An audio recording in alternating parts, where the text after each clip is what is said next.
Dapat binili nyo na lang ng damag-gamot ng kuya eh. Ate sana. Abay, bakit kayo ma'am naiyak? Ay, alam ko na yung ano kuya. Anong alam mo ma'am? Ano ka po yan? Hindi. Opo, hindi kayo ready ma'am. Hindi din ako ma'am ready kasi ma'am, meron po ma'am nag-utos lang sa akin sa taga-munisipyo. Kasi ma'am kayo daw po pala ay nagpa 5-6, tama po? Sige ma'am, lapit ka din ma'am para hindi na marinig nung iba. Kasi ma'am, malaki daw kayo mag-interest. Ngayon ma'am, meron po ba kayong document dyan na makita ko? Pa ako. I see, paano yun May ma'am? death threat pa ako. Kung ano ng death threat sa akin. Medyo malaki daw po kayong mag-interest ma'am. Utang ko lang din naman yun. Aha, ay di ganito ma'am. Meron kasi ma'am kami ditong mga papers ma'am. Ma'am, meron kasi kami dining dalang papers. Paki-pirmahan na lang ma'am na sa katunayan ma'am napuntahan namin kayo. Ano po? Ito. Sabi ko muna po yung kapatid ko. Ito ma'am ay naka-video dahil ma'am. 5-6 daw. Hindi ko alam. Pakakunti lang naman, di naman dapat ng kwan mo eh. Hindi po malaki daw po kasi mag-interest si ma'am. Ngayon May po death threat nga. Hindi ko po alam diyan, basta yung po yung kapatid ko, alam ko nagpapalbas, pero hindi naman po itong malaki yan, hindi din naman po Opo. kanya yun. Kasi ari balita nga ho sa munisipyo. Ngayon naman ma'am, kaya kami nagpunta. Pakipermahan na lang ma'am yung dala naming papers na sa katunayan, nagpunta kami dito sa inyo. Ano po? At kayo po'y nakausap ko. Kuya, pipermahan ko ga. Ma'am, at ari ma'am ay naka-video lang ma'am ha. Pwede ko po akong tumawag kay Ate Mayla. Sino pong Mayla? Kapitana. Yung kung... Ay naku, kahit ma'am yung tawagin ma'am. Pero sino po bang kwan yan? Sino po ba nagreklamo dyan? Yan. Yes po, taga-munisipyo po. Ako po'y napag-utusan lang. Pakitingnan na lang po ma'am ng papers doon kasi may nakalagay naman po doong name. Ari po, kaya naka-video para alam po nila na katunayan ay nagpunta po kami dito. Yes Tawag po. lang ako kay Ate Mayla. Okay po, sige po. Mukhang basta ako kwan dyan. Ilan mo muna yung pabalot pa tayo, marunong ko mga... Manyayan pa si Kapitani kanina dito. Mababayan ka na. Opo, dito na lang tayo ma'am. Sabi niyo po alam niyo na. Ha? Sabi niyo alam niyo na to tapos meron tayong tatawagan.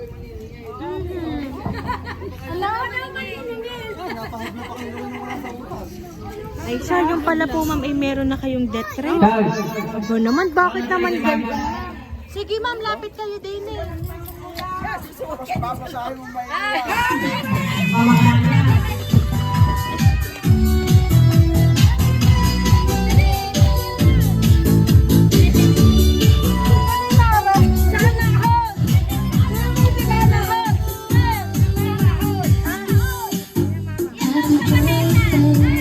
Ayan po ma'am Lita, happy birthday ma'am! Ayan ma'am Lita, yan po mga balloon para po sa inyo ma'am. Ayan at syempre ma'am, makakalisip ko po ng abutiyong flowers.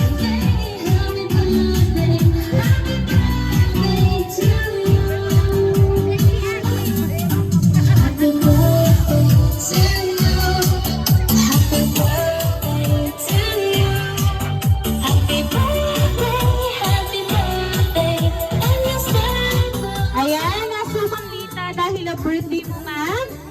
And nakatanggap ka po ng surprise. Nagkaroon ka ba ma'am ng idea kung kanino po nang galing ang surprise? Ayan, so anyway ma'am, malalaman niyo po later kung sino po ang nagpadala po ng surprise. Mayroon lang po akong babasahing message para po sa inyo ma'am. Happy birthday to you. Happy birthday to you. Hi Lolay, happy birthday. Alam kong nga sa mga oras na ito ay puno ang iyong puso ng kasiyahan at iba't ibang emosyon ng iyong nararamdaman. Alam ko na hindi ka sanay sa mga ganitong sorpresa dahil sa simpleng tao ka lang. Alam ko na wala kang idea kung saan at kanino ito nagmulang munting regalo na ito. Lolay, ito ay bukal sa aming puso. Simple pero simbolo at pagpapakita ito ng pagmamahal namin sa iyo. Kung kami man ay may mga kahilingan sa Panginoon, ngayong kaarawan mo, ito ay una, kasiyahan ng iyong puso. Pangalawa, kagalingan at kalakasan. Pangatlo, tapat na pagmamahal. Sinseridad ng pagmamahal na mula sa iba't ibang tao at sa kapamilya mo. Lolay, nais namin na magpasalamat sa iyong kabutihan, sa walang sawang pagtulong na kahit alam namin na sobra-sobra na, at kung minsan ay talagang nagagalit ka na, pero sa oras ng pangangailangan, nandyan ka para kami ay suportahan. Lolay, isa ka sa mga taong nagdugtong ng buhay ng aming Ama. Isa ka sa mga taong na noong wala kami malapitan, noong ikaw ay nandiyan para kami ay iyong tulungan. Kung wala ka noong panahon na iyon ay nagkasakit ang Ama, hindi namin alam kung hanggang ngayon kasama pa namin si Ama. Kita ko ang pagmamahal mo sa aking mga kapatid, magulang at pamangkin. Ate, lubos akong nagpapasalamat dahil doon. Ate, alam ko na madami ka ng sama ng loob sa iyong mga kapatid, pamangkin, dahil sa mga salitang iyong narinig, pero hanga ako para sa iyo dahil nananahimik ka lang at pinili mo pa rin na umunawa at tumayong tiyahin namin sa kabila ng lahat. Maaaring iilan kami na totoong nakakaramay mo sa tuwing may problema ka. Ako at ang Ate Marlene, nandito lang at handang pakinggan ka at damayan sa lahat. Andito kaming umuunawa sa iyo. Kasama mo kami sa lungkot at saya ng iyong puso. Ate, happy birthday ulit. Mahal ka namin ng Baheta, Baldeo, Abdon family. Kasama mo kami hanggang buhay tayo sa saya at sa lahat ng pagsubok. Hanggang sa pagtanda mo, nandito kami para sa iyo. We love you from the bottom of our hearts. Love, Baheta family. Ayan. So, ang Baheta family po ang nagpadala po ng simpleng sorpresa para po sa inyong kaarawan ngayon, ma'am. So, sa kanila po nga message, ma'am, isa lang po ang tumatak sa akin, ma'am, kundi napakabuti niyo pong tao para po sa inyong pamilya, ma'am. Ano po ba nga gusto niyo pong sabihin para po sa inyong pamilya na talaga namang totoo ang pagmamahal para po sa inyo, ma'am? Kuya, pambili mong gamot dito.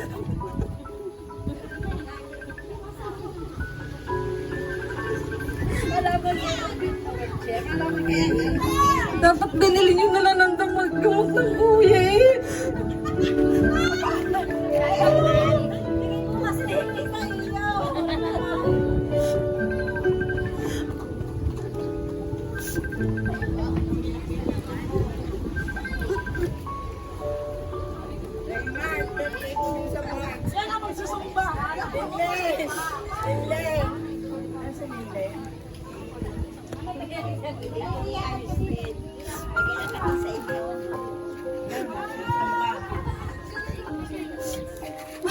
Mama. Maduna, birthday ko din sa Marso eh.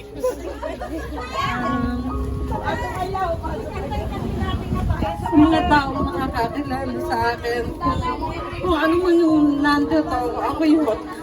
Minsan, merong hindi naiintindihan kung anong meron ako. Unawain niyo na lang ako kasi hindi pa talaga kaya. Kulang at kulang pa rin. Gusto ko man tumulong. Hindi ko pa kaya ko yung lahatan. Makabila ng mga kapost niyo, pero pinilit niyo pa rin.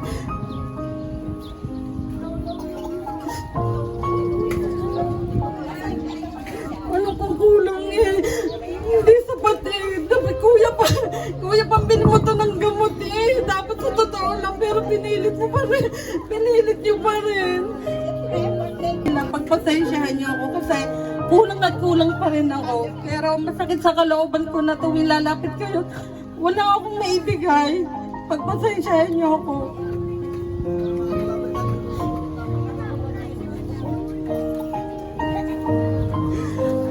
salamat sa pagmamahal at sa pangunawa niyo sa akin at sa pagmamahal niyo sa akin. Yun lang. Hanggat nandito ako at patnubayan pa rin ako ni Lord na hindi lang para sa akin to, para sa inyo. Maricar, Venus, Ate Sally. Hindi kayo mga naiyak. Kami napakasaya. Tama yung sabi mo, kung nabibigyan ko man kayo, pinagpapagodan niyo yun. Ay, baka mamay tingin na kayo. Baka mamay ambulansya. Tara yan. Bakit yun na yun? Isa ka pa, ayok ka, ang ina ka, 5-5 yun, ibabalik mo sa akin. Anyway, thank you talaga. Maricar, Venus, thank you ha. Thank you sa inyo, mahal ko kayo. Ang nandito sa akin, mahal ko kayo. Yun lang, thank you. Yung mga kapatid ko sa pamilya ko, Ate Isa, pinakamaganda yun sa'yo. Maganda yung kay Ate Isa, effortless talaga siya sa ate.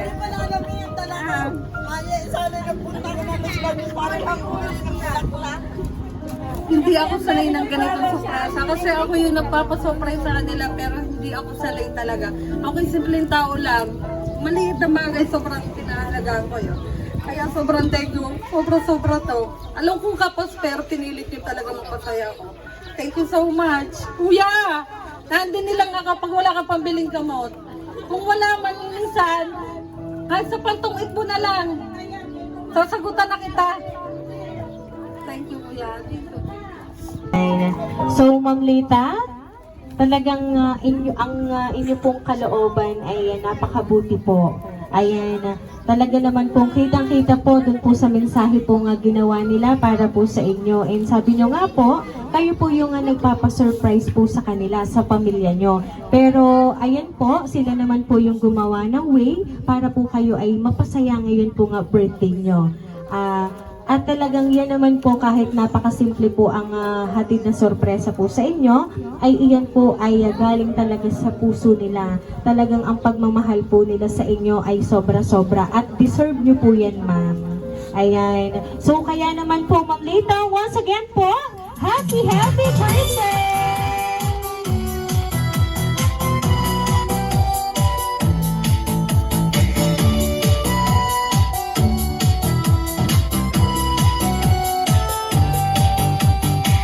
Ayan, so Ma'am Lita, dahil na birthday mo, ma'am, maawitan ka po namin ng happy birthday. Happy birthday to you. Happy birthday to you. Happy birthday, happy birthday. Happy birthday to you. Ayan, sabay-sabay po tayong lahat. Happy birthday. Happy birthday to you. Happy birthday, happy birthday, happy birthday to you. Ayan, so Ma'am Lita, make a wish po and then blow your candle, ma'am. Hello.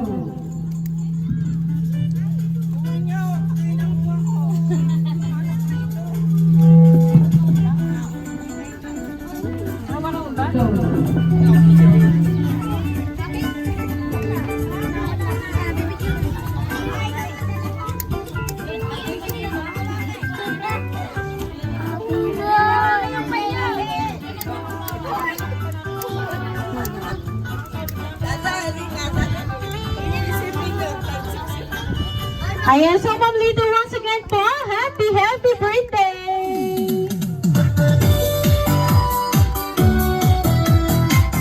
Ayan, so Ma'am Lita, this one for you po kasi ma'am, meron pong nagpapabigay po ng gifts para po sa inyo, ma'am.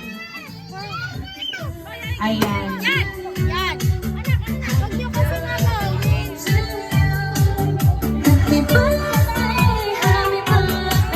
happy birthday to you.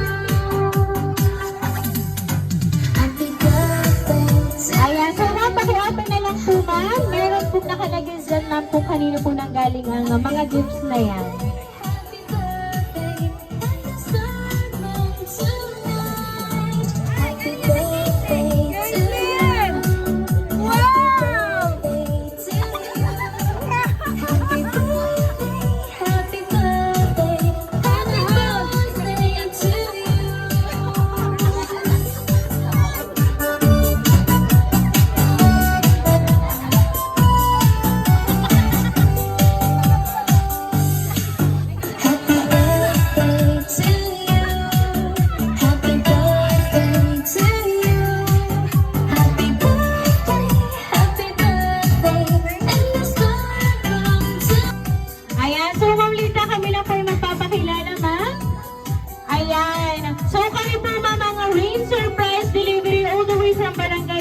Santos, San Juan, Batangas. At binabati ka ma'am namin ng happy birthday!